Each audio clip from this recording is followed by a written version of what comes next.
Bonjour, je vais vous présenter les quelques préfixes qu'on utilise dans le monde de l'électricité.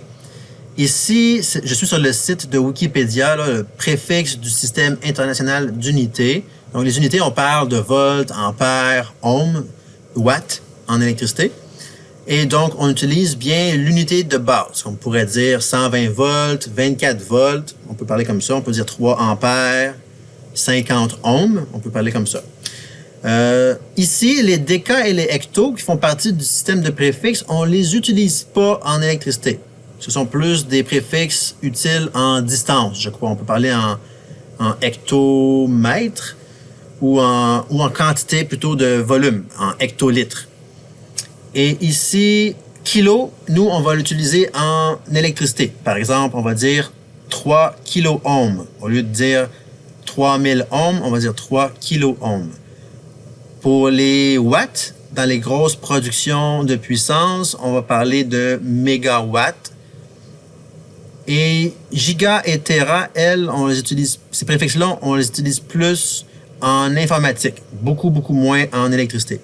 Les autres en haut, ce sont vraiment des quantités énormes qu'on n'utilise pas vraiment en électricité.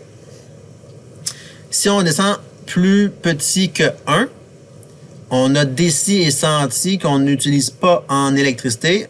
Encore une fois, c'est plus en distance, comme centimètre, centimètre, décimètre.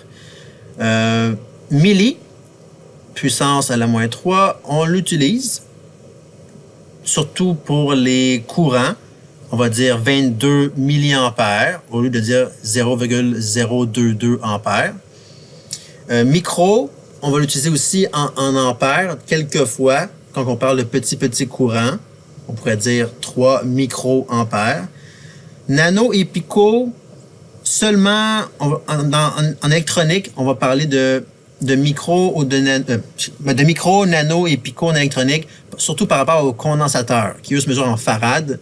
Là, on va parler de nanofarad, picofarad. Et plus petit que ça, là, on tombe dans le microscopique, là, vraiment très petit, même plus petit que le microscopique. On n'utilise pas ça. C'est des termes qu'on ne verra pas en électricité.